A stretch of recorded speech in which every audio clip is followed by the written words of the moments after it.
गुरु प्यारी साध संगत, बहुत समय के बाद दोबारा से आपके क्षेत्र में इस सत्संग का आयोजन, गुरु नाम की चर्चा एक बार दोबारा से सब एक साथ मिल बैठ कर रहे हैं। आप सब में से बहुत से भाई बहन ऐसे हैं जिन्होंने स्वामी जी से शुरू के दौर में नाम लिया, सारा जीवन सेवा करी, खूब सत्संग किया और बहुत समय के बाद मुझे दोबारा से ये सौभाग्य मिल रहा है कि आपके साथ मिल बैठे इस अवसर पर। गुरु की दया क्या होती है, गुरु में हमारा विश्वास, हमारी आस्था हमारे जीवन को कैसे हर रोज के संकट से, परेशानियों से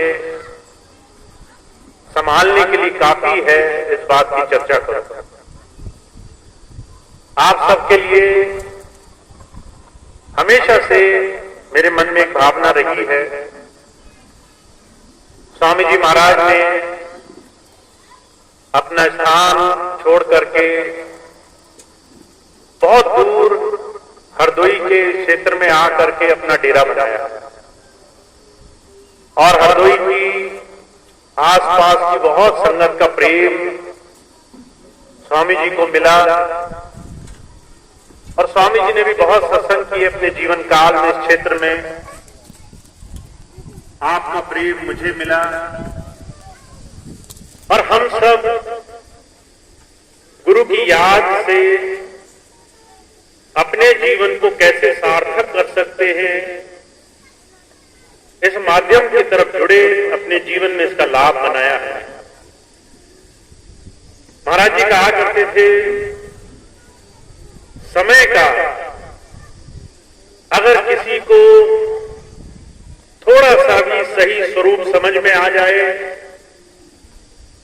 जीवन काल हमारे लिए कैसे हमें काल माया के विनाश की तरफ ले जाने के लिए हर पल जाल बिछाकर रखता है, ये बात समझ में आ जाए,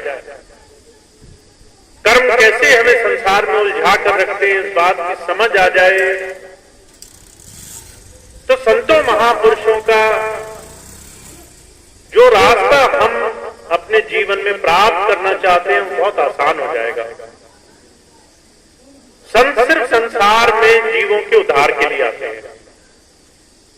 इस संसार में किसी भी महापुरुष का, किसी भी संत का, सात सद्गुरु का आने का कोई और प्रयोजन नहीं होता। हम सब जीव जो संसार में भ्रमित हैं, उसको कैसे सही रास्ता मिले। महाराज जी कहा करते थे, हम सब जितने भी संसार में जन्म लेकर आए हैं, कर्मों के अधीन हम संसार में अपना जीवन का भोग भोग रहे हैं। कर्म प्रधान विश्व रचि राखा, जो जस कीन तास फल चाखा। हर एक इंसान कर्म से बंधा हुआ है और हर एक क्षण, हर एक पल हम जितना भी जीवन जी रहे हैं, सुबह से लेकर शाम तक, जब आंखें बंद करके सोने गए उसके बाद भी एक क्षण भी ऐसा नहीं है जब कर्म हमारा पीछा छोड़ रहा है। और जो कहा करते थे, इस कर्म का भुगतान दुनिया में हर एक जीवित अंशी ने उठाया है, चाहे वो मनुष्य हो, चाहे अवतार हो, चाहे बड़े से बड़े ऋषि मुनि हो, महापुरुष हो। जिसे शरीर मिला है उसे कर्म का भोग भोगना पड़ा है। पर संत में और एक साधारण मनुष्य में फर्क क्या है? संत जानते हैं कर्म गति क्या होती है, वो कर्म से घबराते नहीं। संसार में अच्छे और बुरे दोनों कर्म का भुगतान कैसे भुगता जाता है, कैसे उससे छूटा जाता है, ये गति वो जानते हैं। तो जो कहा करते थे, जिन्हें संतों की शरणागत उनका सानिध्य, उनका साथ मिला है, उनके लिए सबसे पहली चीज समझने की ये है कि आपको अपने जीवन में चाहे आज किसी भी परिस्थिति में रहना पड़ रहा हो, हजारों संकट हो, बीमारी हो, दुख तकलीफ हो, चाहे आपको लगता हो आपका शरीर दुर्बल है, ठीक ही नहीं होगा, पर हर एक कर्म का एक अंत होता है। हर एक समय का कुछ समय के बाद समापन लिखा होता है। हर एक अच्छी और बुरी दोनों ही घटनाएं अपने समय के साथ हमारे जीवन में भुगतान करने के साथ ही हमारा साथ छोड़ देती है। तो पहली चीज महाराज जी कहा करते थे कि आप निर्भय हो, भय को त्याग दो। संसार में कोई चीज ऐसी नहीं जो आपको अनिष्ट करने की दृष्टि से आपके जीवन में आई है। अगर आज कष्ट है तो ये कष्ट दो तरह से आपके जीवन में आपके जीवन का सुधार कर सकता है। पहली चीज ये, आपके जीवन में आने वाला कोई भी कर्म, चाहे वो किसी भी सूरत में क्यों ना हो, वो आपके जीवन का एक वो कर्म है जिससे छुटकारा पाना बड़ा जरूरी है। अगर आप उस कर्म से छुटकारा नहीं प्राप्त कर पाए तो आपके जीवन में वो आपको कभी न कभी तो भोगना पड़ेगा। महाराज जी कहा करते थे, बहुत से ऐसे सिद्ध पुरुष हुए जिन्होंने कर्म से भागने की कोशिश करी है। कहा रण के मारे बन गए, बन में लागी आग, बन बेचारा क्या करे जब कर्मन लागी आग। संसार की दुख तकलीफ, लड़ाई झगड़े, परेशानियों से लोग जब भाग करके शांति की तलाश में दूर दूर जाते हैं, तो जो कहा करते थे उनकी वो दुख तकलीफ उनका पीछा नहीं छोड़ते। जो उनको भोगना लिखा है वो तो भोगना ही पड़ता है। अगर वो सारे संसार को छोड़ करके भी जाते हैं तो भी वो कर्म बिना भोगे उनका छुटकारा नहीं है। इसलिए पहली चीज महाराज जी कहा करते थे, कभी किसी कष्ट से घबराना नहीं है। हमारे जीवन में हारी, बीमारी, दुनियादारी, मुकदमेदारी, शरीर का स्वस्थ होना, अस्वस्थ होना, ये वो कर्म के कारण है जिसको हम लेकर संसार में जन्मे हैं। इस कर्म का भुगतान होना बड़ा आवश्यक है, इससे भागना नहीं है। महाराज जी कहा करते थे, कभी किसी संत के पास जाकर के अगर आप ये मांग रखते हो कि हे प्रभु मेरा दुख दूर हो जाए, तो समझ लो आप अपने कर्म को टालने का प्रयास कर रहे हो। आपको सिर्फ एक चीज मांगनी चाहिए, हे प्रभु मेरे ऊपर दुख है, मुझे इतनी शक्ति दो कि मैं इसको आसानी से हल कर सकूं। शक्ति मांगो, छुटकारा मत मांगो। कर्म को ठीक से हम काट सके ऐसी बल, ऐसी शक्ति अपने सद्गुरु से मांगो। हमेशा अपने आप को बलवान, हमेशा अपने आप को बेहतर, उस प्रभु की दया से ओत होने का ये दान मांगो। कभी ये मत मांगो कि मेरा दुख दूर हो जाए। तो जो कहा करते थे, पहली चीज निर्भय होना बड़ा जरूरी है, क्योंकि आपके जीवन में जो दुख आज है वो कल आपसे दूर जरूर होगा।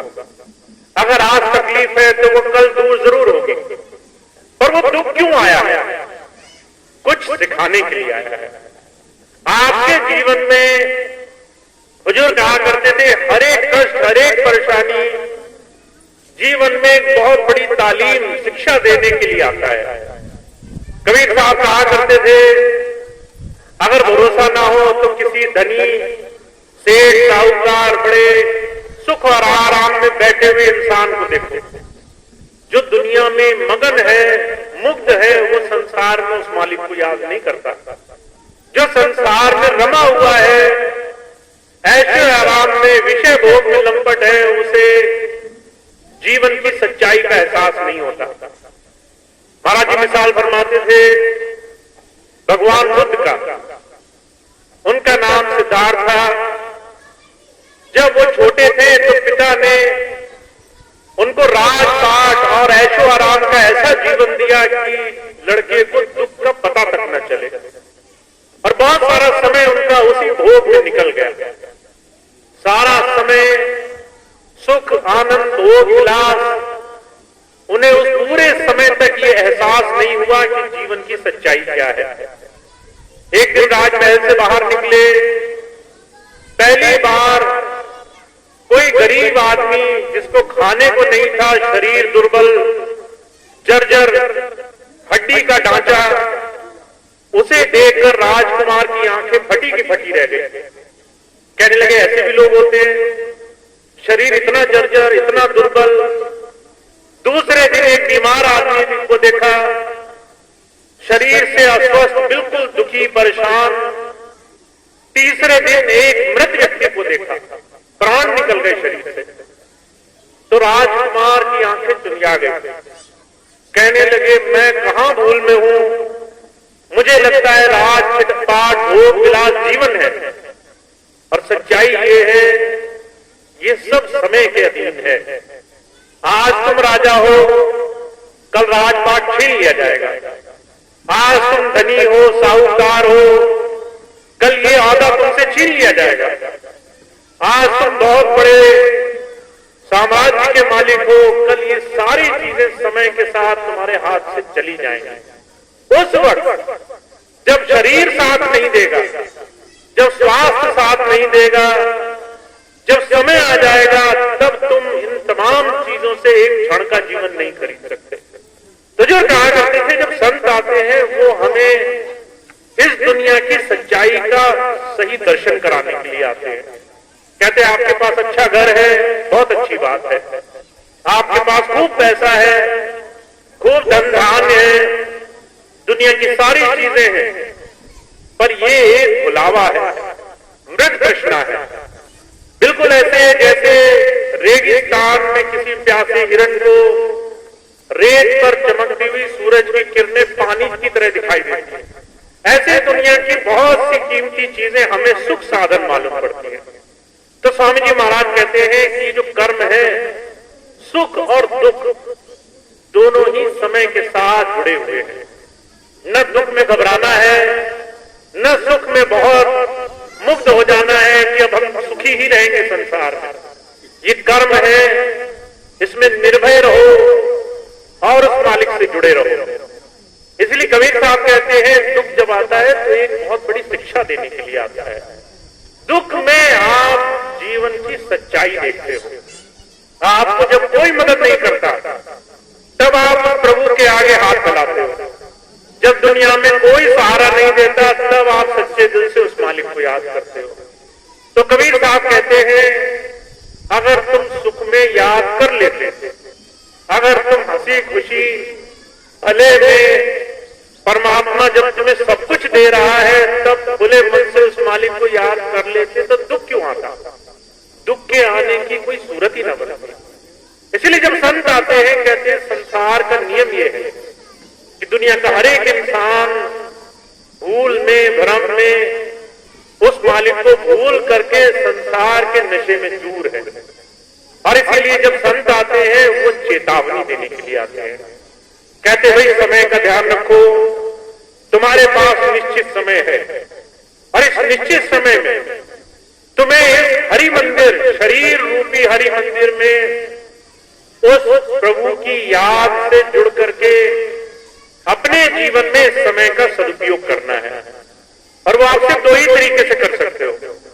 पहली चीज, संसार के दुख सुख का कोई भी संसार में भोग मत मानो। दुख भी आएंगे और चले भी जाएंगे, सुख भी आएंगे वो भी चले जाएंगे, पर दुख और सुख के पीछे एक चीज हमेशा बनी रहेगी, वो है उस परमात्मा की कृपा। अगर आप उस कृपा भाव से जुड़ गए, अगर दुख में भी उसका याद किया, सुख में भी शुक्राना किया, अगर उसके ध्यान से आपको जुड़ने का तरीका मिल गया तो जीवन में ये सुख और दुख दोनों ही आराम से आपके कटेंगे। तो इसलिए स्वामी जी महाराज जब आए तो उन्होंने एक ही बात कही कि आपके जीवन में आपके पास सिर्फ एक पूंजी है, वो है समय और नाम की पूंजी। समय आपके पास जो आज है वो कल नहीं रहेगा। आज जैसे ही कल के दिन में प्रवेश करोगे, आपका आज का दिन आपके हाथ से निकल जाएगा। और ऐसे दिन दिन करके लोगों ने सालों साल, वर्षों वर्ष संसार में गुजार दिए हैं। कितने लोग ऐसे हैं जो अपने जीवन के आखिरी पड़ाव में हैं और अभी भी संसार की छोटी छोटी तमाम चीजों में चिंतित में हैं। इसलिए जब स्वामी जी महाराज आए तो उन्होंने एक ही बात कही, वो भाग्यशाली हैं जो हर रोज सबसे पहले अपने जन्मने के कारण को समझने की कोशिश करते हैं। मेरा संसार में आना और समय मात्र के लिए आना क्यों हुआ? मैं अगर आया और मैं करोड़ों वर्षों तक जिंदा रहूं तब तो जीवन का कुछ सार समझ में आता है, पर अगर मुझे मरना ही है एक समय के अनुसार तो इसके पीछे भेद क्या है? तो जब संत आते हैं वो इस भेद को समझाने के लिए नाम की दात देने के लिए आते हैं। हुजूर कहा करते थे नाम कोई शब्द नहीं होता, नाम गुरु की वो दया होती है जो आपको जीवन में उस प्रभु धारा का भेद, उसकी सच्चाई का दर्शन कराने के लिए आती है। इसलिए गुरुवाणी में बहुत साफ लफ्जों में कहा गया है, का नाम अमोलक रतन है पूरे सतगुरु पास, जिन सतगुरु सेवा लग गया कड रतन देवे प्रकाश। कहते हैं नाम अनमोल चीज है, आप इसको पैसे से नहीं खरीद सकते। कहीं आप दुनिया में कहीं भी चले जाओ, हर एक चीज का दाम लगा दो, पर नाम आपको मिलेगा ही नहीं। दुनिया में आप बहुत कोशिश करो, आपको नाम देने वाला कोई नहीं मिलेगा। हुजूर बाबा जयमल सिंह जी महाराज के जीवन की घटना आती है। बचपन से चाह बनी कि मुझे कोई प्रभु दर्शन करा दे, और उन्होंने बहुत खोज करी, 20 बरस तक तलाश करी, पर उन्हें नाम नहीं मिला। 20 बरस के कठिन यात्रा, जब तक नियम संयम हर साधन करने के बाद जब दुखी हो गए तो आगरा में एक दिन जब पूरे शरणागत भाव से बैठे थे कि मेरे करने से तो कुछ नहीं हो रहा, मेरे जो है बहुत मेहनत करने के बाद भी मुझे रास्ता नहीं मिल रहा, तो प्रभु की कृपा हुई और उन्हें स्वामी जी महाराज के दर्शन का सौभाग्य मिल गया और नाम मिल गया। तो जो कहा करते थे नाम अनमोल चीज है, इसीलिए जिन्हें नाम मिला हुआ है वो नाम को खाली ना जाने दें। अभी पिछले दिनों मैं एक गांव में गया, एक ठाकुर साहब मिले, स्वामी जी से नाम लिया था और उनकी पत्नी ने भी, दोनों बैठे थे। पत्नी कहने लगी ये हमारे पति है, नाम भूल गए। 20 बरस के नाम लिए हुए हैं, पिछले 10 बरस में नाम भूल गए। मैंने कहा आपको याद है? कहने लगी मुझे याद है। मैंने कहा आप याद करा देती? कहने लगे मैं याद तो करा देती, फिर मैं इनका गुरु बन के कैसे रहती? तो आप एक बात समझे, नाम एक ऐसी चीज है जो बड़े भाग से मिलता है, पर नाम अगर शब्द होते, सिर्फ जबान से रटे जाने वाली चीज होती, तो स्वामी जी महाराज कहा करते थे वेदों शास्त्रों में, भागवत पुराणों में नाम लिखे हुए हैं, यही नाम मिल जाएंगे आपको हर जगह। ये नाम गुरु की कृपा होती है जो आपको बड़े भाग्य से मिलती है। तो जिन्हें नाम मिला है और नाम को लेने के बाद वो कुछ नहीं करते हैं, पूरे दिन दुनिया के सारे काम करते हैं पर नाम में समय नहीं देते, वो समझ लीजिए ऐसी अनमोल चीज को बिल्कुल खाली छोड़ करके किसी बड़ी भारी चमत्कार की उम्मीद में है। तो ऐसी झूठी उम्मीद को छोड़ना और नाम में समय देना बड़ा आवश्यक है। अभी पिछले दिनों बहुत से भाई बहन मुझे कह रहे थे कि भैया जी नाम दो। मैंने कहा नाम देने में कोई बुराई नहीं है, नाम तो अभी ले लो, पर नाम को संभालने की जो कदर है, जो नाम को संभालने की भावना है, वो पहले आ जानी चाहिए। हुजूर कहा करते थे हीरा वहां न खोलिए जहां गुजरन की हा, कि जो है अगर हीरा आपने किसी ऐसे को दे दिया जो उस हीरे को संभालना नहीं चाहे, तो जो है वो हीरा पत्थर की तरह है, उसका कोई इस्तेमाल नहीं है। इसलिए नाम ऐसी चीज होनी चाहिए जिसको हम अपने जीवन में रोज धारण करें। नाम कैसे धारण कर सकते हैं? जिन्होंने नाम लिया उनके लिए, नाम धारण करने के दो तरीके हैं। पहली चीज आस्था और विश्वास। हमारा पूरा भरोसा हो कि हमारा जो सदगुरु है, जो हमें नाम देकर इस काल माया के संसार में हमें प्रभु धारा से जोड़ने के लिए साधन जोड़ रहा है, वो हमारे हरेक काम में हमारी संभाल करेगा, ऐसा विश्वास। तो जो कहा करते हैं जो ऐसा विश्वास बनाकर जीवन जीते हैं, वो दुनिया में हजार संकट में भी ऐसे निकल जाते हैं जैसे कोई कमल का फूल होता है, उसको कीचड़ का एक बूंद भी असर नहीं करते। कहा जैसे जल में कमल निरालम मुर्गाए निशानी सूरज सब भवसागर तरिए नानक नाम रखते। जिसे गुरु ने नाम दिया और नाम जिसने विश्वास से धारण किया, वो ऐसे है जैसे कीचड़ में कमल का फूल, जल में जल मुर्गा भी पक्षी। कहते हैं आप संसार में रहेंगे भी और संसार से निराले भी रहेंगे। दुनिया की तमाम चीजें आएंगी पर आपको चिंता नहीं होगी। आपको संसार के सुख दुख ऐसे दिखाई देंगे जैसे कोई सिनेमा और चलचित्र में जाकर के बड़े से बड़े संघर्ष देख आता है, और जब बाहर निकलता है तो कहता है मुझे इसका कोई फर्क नहीं पड़ा, मैंने सब कुछ देख लिया फिर भी मेरे ऊपर कोई असर नहीं पड़ा। तो जो कहा करते थे आपको ऐसा नाम मिला हुआ है, अब इस नाम को दो चीजों से कमाइए। पहली चीज, हर रोज हमारा विश्वास, हमारी आस्था उस प्रभु प्रीतम में रहे। हम सब जो नश्वर जीव हैं, जिनका एक न एक दिन अंत लिखा है, हम सब की जो डोर है वो एक के हाथ में है, और वो प्रभु हमारे हमेशा साथ है। अगर दुख है तो भी है, अगर सुख है तो भी है। दुनिया के किसी भी मौके पर वो हमारे से अलग नहीं है। एक बार स्वामी जी के पास एक बहन गई, जाकर कहने लगी कि स्वामी जी मैंने एक सपना देखा, और मैंने सपने में क्या देखा कि आप हर रोज मेरे सपने में आते थे, हर रोज मेरे साथ रहते थे, हर रोज मेरे संग रहते थे। एक दिन मैंने देखा मैं संकट में पड़ी, और मैंने जब पीछे पलटकर देखा तो मुझे आप दिखाई नहीं दिए।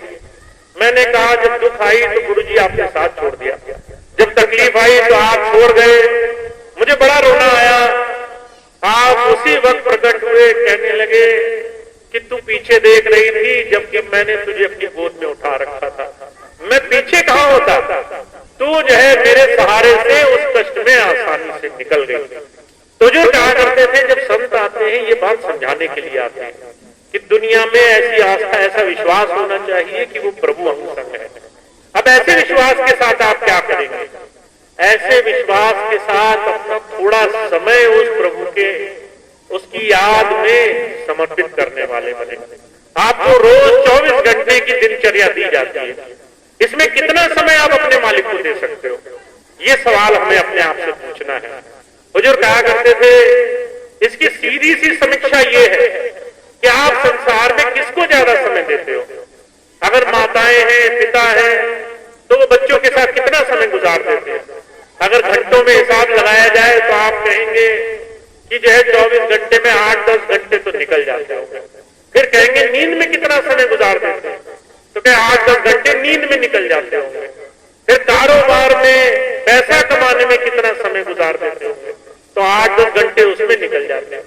हुजूर कहा करते थे कि भाई जिसको आप चाहते हो उसमें समय देने में आप जरा सी कोताही नहीं बरतते।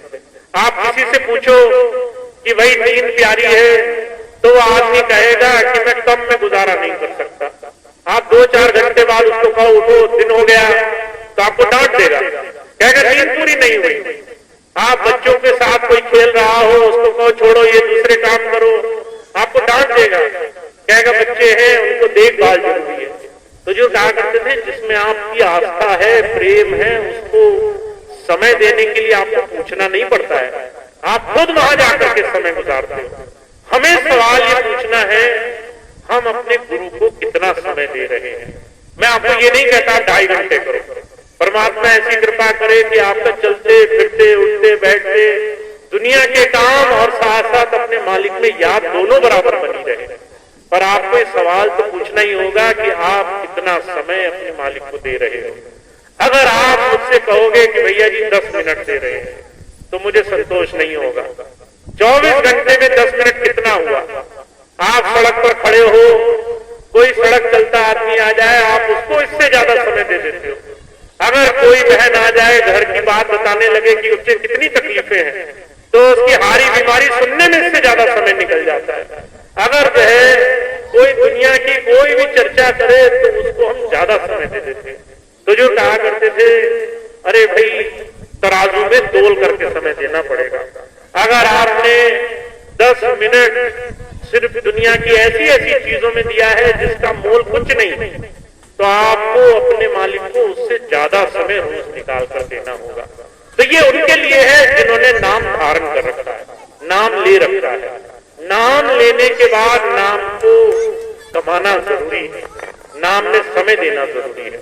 महाराज जी कहा करते थे, जो 3-4 महीने नियमित अपने सदगुरु को अपने नियम से समय दे देते हैं, उनके अंदर वो गुरु की धारा प्रकट हो जाती है। 3-4 महीने कितने होते हैं? मैं अगली बार सत्संग में आऊंगा, 3-4 महीने गुजर जाएंगे। आप कहेंगे कि भैया जी 3-4 महीने तो हो गए। समय बड़ी तेजी से भाग रहा है। अगर आप चाहते हैं कि आपको लाभ मिले तो आपका नियमबद्ध होना बड़ा जरूरी है। आपका व्रत लेना, आपका शपथ लेना बड़ा जरूरी है। महाराज जी कहा करते थे कि बहने भाई कई बार व्रत रखते हैं, जब नवरात्रे आ जाते हैं तब व्रत रखते हैं, जब सोमवार आ जाता है तब व्रत रखते हैं। अलग अलग तरह की मान्यताएं लोग मानते हैं। व्रत में हमारा संकल्प बड़ा पक्का होता है। हम कहते हैं सोमवार का व्रत है, आज अन्न नहीं छुएंगे। उस दिन जिस दिन व्रत ले लिया, उस दिन दुनिया की कोई शक्ति ऐसी नहीं जो आपको अन्न खिला सके। आप ऐसे संकल्प शक्ति से व्रत लेते हैं। आप कहते हैं सोमवार का व्रत ले लिया तो किसी की नहीं मानेंगे हम। तो जो कहा करते थे, ऐसा व्रत हमें अपने गुरु नाम के लिए लेना होगा। ऐसा संकल्प लेना होगा कि जब तक भजन नहीं तब तक भोजन नहीं। जब तक आज की याद नहीं करेंगे तब तक हम आज का भोजन भी नहीं करेंगे। आप भजन करना भूल सकते हो, आप भोजन करना नहीं भूल सकते। आपको जब भूख लगेगी तो आपके सामने मजबूरी होगी कि आज की याद तो करनी पड़ेगी, आज का ध्यान तो करना पड़ेगा। जब तक आप ऐसे नहीं करोगे, हुजूर कहा करते थे, मन बड़ा चतुर है, आपको दुनिया के सारे काम कराएगा, आपको सिर्फ भजन से भगा कर रखेगा। तो इसलिए कबीर साहब कहते हैं कि मन के चक्कर में मत आना। मन कल पर टाले तो इसकी बात ना सुनना। अगर ये मन कहे कि आज मैं बहुत बीमार हूं, तकलीफ में हूं, थका हूं, बहुत काम कर लिए हैं, आज का भजन कल करूंगा, तो कभी इसकी बात में मत आ जाना। इस मन को हरा करके उस प्रभु नाम को कमाया जाता है, उस प्रभु के ध्यान में तब जुड़ा जाता है। तो वो भाग्यशाली है जो इस नाम से जुड़ने के लिए आस्था बना कर सकते हैं। अब एक बात मैं आपकी सेवा में और रखना चाहता हूं। जब मुझे ये संकेत हुआ कि मुझे वापस जाना है, आज से 1 साल पहले, तो मैंने एक ही व्रत लिया। मैंने कहा, स्वामी जी सत्संग तो बहुत हुए, 12 साल हुए, बहुत से लोग जुड़े, नाम लिया, पर एक समय ऐसा भी आया कि जरा काल का झटका लगा और बड़े बड़े सत्संगी, बड़े बड़े दरख्त गिर गए, बड़े बड़े लोग जो है इस मन के फांसे में आ गए। तो क्या फायदा होगा दोबारा जाके वही मेहनत करने से? हम वापस गए, फिर वही सब हमने सत्संग की चर्चा करी, किसी ने सुनी, किसी ने नहीं सुनी, और दोबारा झटका लगा तो फिर वही दरख्त गिरने की बारी आएगी। तो स्वामी जी ने एक ही बात कही कि भाई अगर आप जा रहे हो तो अपने हिसाब से जुड़ना। तो मैंने मन में सिर्फ एक व्रत धारण रखा। मैंने कहा अगर मैं वापस आया तो सिर्फ एक ही मेरा संकल्प है कि जो जुड़े उसी को जोड़ना है। जो जुड़ने के लिए बिल्कुल इच्छा ना करे उस पर ज्यादा जोर नहीं देना है। तो अगर आप जुड़ने के लिए स्वयं एक कदम आगे बढ़ाओगे तो मेरा पूरा विश्वास है स्वामी जी 1000 कदम चल के आपके लिए हर तरह से शामिल रहेंगे। अब इसके लिए हमें थोड़ा सा अपने जीवन में संयम बनाना है। और मैं सिर्फ एक ही बात कहता हूं, आपको बहुत बड़ी बड़ी लड़ाइयां नहीं लड़नी, पर आपको हर रोज अपने मन की लड़ाई जरूर लड़नी है। अपने मन को जरूर हराना है। अपने मन से रोज समय अपने मालिक को जरूर देना है। और अगर आप चाहते हो तो उसके लिए एक संकल्प धारण करो। बिना बिना भजन भोजन नहीं करता है। जब तक हम याद नहीं कर लेंगे तब तक निवाला पेट में नहीं जाएगा। और अगर आपने ये संकल्प धारण कर लिया तो जैसे महाराज जी ने कहा कि अगर आपने 2 से 3 घंटा सब मिलाकर याद, सिमरन, चलना फिरना, गुरु की याद में सेवा करना, भजन सब मिला करके थोड़ा सा समय नियमित दे दिया तो 2-3 महीने में आपके सारी शिकायतें मिट जाएंगी, आपके अंदर के सारे भ्रम मिट जाएंगे, आपके अंदर की आस्था और विश्वास अटूट हो जाएगा। आप जो देखेंगे उसके बाद दुनिया की किसी चीज का भरोसा नहीं करेंगे। तो ऐसी आस्था बनाना, ऐसा जुड़ाव बनाना बहुत जरूरी है। अगर हमारा ऐसा विश्वास बन गया, ऐसा अंतर से अपने प्रभु से नाता जुड़ गया, तो उसके बाद जीवन में आप दुनिया के किसी भी काम में हाथ डालो, कहीं भी रहो, किसी भी स्थिति में रहो, आपको हमेशा इस बात का भरोसा रहेगा कि आपके हर एक काम में आपका सतगुरु, आपका मालिक आपके अंग संग है, आपके हर एक काम में आपकी संभाल कर रहा है। तो मैं सिर्फ एक ही बात कहता हूं कि हम सब लोग स्वामी जी महाराज के हुजूर के चरणों में जुड़ करके अभी तक बहुत भाग्यशाली रहे। बड़े बड़े संकट आए पर हम जुड़े रहे, उनकी कृपा थी। अगर जरा सा ध्यान हटा होता तो हम भी बह गए होते, पर जुड़े रहे, अब आगे भी जुड़े रहे। इसके लिए उनकी कृपा और हमारा प्रयास दोनों कारगर होने चाहिए। तो उनकी कृपा रहे और हमारा हर रोज प्रयास रहे, ये 2 चीजें हमारे जीवन में हम बनाए रखें तो हमारे लिए गुरु के अंग संग, उसकी दया मेहर के पूरे पूरे लाभ का हम जीवन में हर रोज फायदा उठा सकेंगे। तो इतनी स्वामी जी की बात थी जो मैंने आपकी सेवा में रखी। अब इतनी बात कह के मैं अपनी बात समाप्त करूंगा। आप सभी भाई बहनों का बहुत बहुत धन्यवाद है। बहुत समय बाद यहाँ सत्संग हुआ है। आप सब लोग बहुत प्रेम से अपने गुरु की याद में बैठे हैं, इसका आपको बहुत बहुत लाभ पहुंचे। 1-2 सूचनाएं हैं वो मैं आपको दे दूं, उसके बाद आज का कार्यक्रम समाप्त होगा। आज ये जो हमारा सत्संग समागम है, स्वामी जी की बड़ी दया रही। हरदोई में हमेशा से स्वामी जी की विशेष दया रही कि हमेशा हरदोई में खूब सत्संग हो, पूरे क्षेत्र में खूब गुरु का नाम, उस प्रभु का नाम लिया जाए, उस मालिक के नाम से खूब लोगों के मन में आस्था जगे। तो ये सत्संग इस बात का प्रमाण है कि समय और बड़े से बड़े संकट भी जो आस्था हमारे मन में है उसको नहीं डिगा सकती। और हम चाहे कुछ भी हो, हम अपने गुरु की याद से जुड़े हुए हैं। तो इस सत्संग को भरपूर बनाए रखना है। सत्संग एक ऐसी शक्ति है जो आपको एक सही साधन से जोड़कर रखती है। महाराज जी कहा करते थे, अगर आप शुभ कर्म नहीं करोगे, सिर्फ शुभ कर्म ना करने मात्र से आप बुरे कर्मों की तरफ जाने लग जाओगे। बहुत साधारण सा नियम है। अगर आपने सत्संग नहीं किया, अगर आपने गुरु चर्चा नहीं की, अगर आपने हर रोज किसी भी प्रेमी से कुछ अच्छी बात नहीं की, तो ये मन खाली नहीं बैठेगा। जैसे ही आपने वो चर्चा नहीं की तो कोई ना कोई दुनिया की चर्चा लेकर चालू हो जाएगा, या तो राजनीति की, या दुनियादारी की, या इसकी बुराई, या उसकी बुराई, या उसकी बुराई। तो ये साधारण सा नियम है। आपको बुराई करने के लिए जोर नहीं लगाना पड़ेगा, पर अच्छाई करने के लिए आपको भरसक प्रयास करना पड़ेगा। तो सत्संग हमारा जारी रहना चाहिए। सत्संग हम खूब करें और हमारे क्षेत्र में जितने भी प्रेमी भाई बहन सत्संग की सेवा करते हैं, हम उनसे अनुरोध करते रहे कि सत्संग हमारे यहाँ लगाओ, सत्संग चलता रहे, सत्संग निरंतर रहे। और जितने भी प्रेमी भाई बहन हों वो सत्संग में अपना योगदान दें, आकर बैठे, गुरु चर्चा में हिस्सा लें। मैं जानता हूँ कई बार बहुत मुश्किल हो जाता है, काम, व्यापार, दूसरी 1000 चीजें, और उसमें आसान हो जाता है कि हम इस बार सत्संग में नहीं जाएंगे, हम जो है सत्संग अगली बार कर लेंगे। ये सब भाव मन में आते हैं। पर सत्संग एक ऐसी चीज है जो आपको 1000 बुराइयों से बचा कर रखेगा। तो सत्संग से जुड़े रहना है और सत्संग से जुड़ करके अपने जीवन में अच्छाई को, गुरु सेवा को, शुभ कर्म को अपने जीवन में आगे बढ़ाते रहना है। एक दूसरी खास सूचना ये है, आपको मालूम है स्वामी जी महाराज ने अपना यहाँ डेरा आश्रम बनाया कंडीला संत कृपाल नगर में। वहां पर उन्होंने एक संस्था बनाई अपने नाम से, दिव्यानंद स्पिरिचुअल फाउंडेशन, जिस संस्था ने 20 वर्ष तक मानव सेवा के कार्यों में अपना सहयोग दिया। उस संस्था के कुछ पदाधिकारी थे जो स्वामी जी की मौजूदगी और गैर मौजूदगी में दोनों तरह से वो प्रयास करते थे।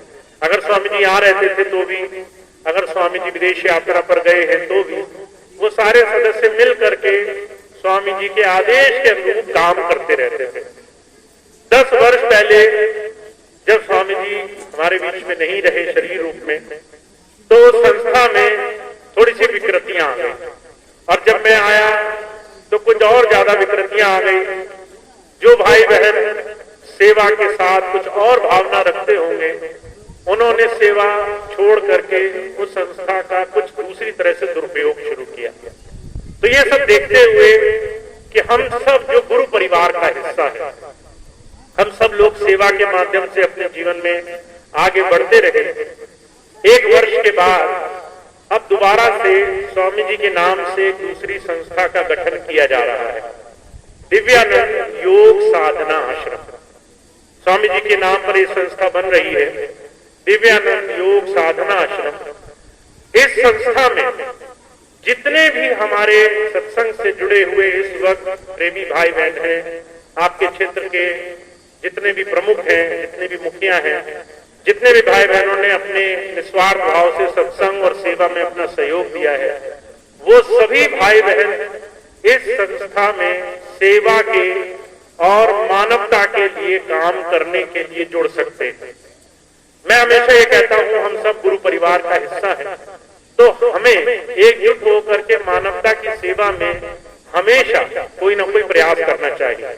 और स्वामी जी का हमेशा ये कहना था, आप अकेले अगर बाहर जाओगे, आप किसी को भूखा देखोगे, जरूरतमंद देखोगे, और आप कोशिश करोगे कि कुछ भला हो जाए, तो आपकी सीमाएं सीमित रहेंगी। आप किसी एक को भोजन करा दोगे, 2 का इलाज करा दोगे, किसी एक बच्चे को पढ़ा दोगे, पर एक सीमा के बाद आप रुक जाओगे क्योंकि आप अकेले हो। पर जब आप 10 लोग, 100 लोग, 1000 लोग संगठित हो गए, तो आप बड़े से बड़े सेवा कार्य के अनुष्ठान को सहजता से कर सकते हो। तो स्वामी जी महाराज के इसी सेवा के प्रायोजन को लेकर के मानव सेवा हो, चाहे वो समाज सुधार हो, जो हमेशा स्वामी जी की एक इच्छा रही है, दोबारा से सेवा संस्थान का गठन किया जा रहा है।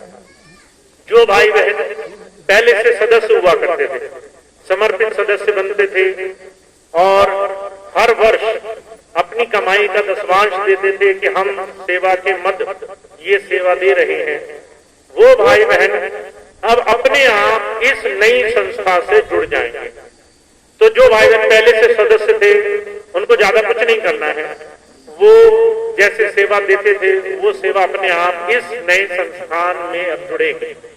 और आपके क्षेत्रों में, खासतौर से हरदोई आसपास के जितने भी सत्संग के क्षेत्र हैं, चाहे वो कानपुर हो, बाराबंकी हो, नाव हो, हर जगह ऐसे सेवा संस्थान की इकाइयों का गठन हो गया है, यहाँ भी हो जाएगा। और उस संस्थान के माध्यम से आप सभी भाई बहन गुरु परिवार का एक अटूट हिस्सा बन करके मानव सेवा में भी काम कर सको। तो उसमें 3 तरह की सदस्यताएं हैं, और वो सदस्यताएं आप अपने इंचार्ज के माध्यम से बन सकते हैं। समर्पित सेवादार के बारे में मैंने बता दिया। जो भाई बहन समर्पित सेवादार बनते हैं, वो अब इस वर्ष से 2100 रुपए या मासिक 175 रुपए की सेवा दे करके आगे नए संस्थान का हिस्सा बन सकते हैं। जो कहेंगे कि हमारे पास इतना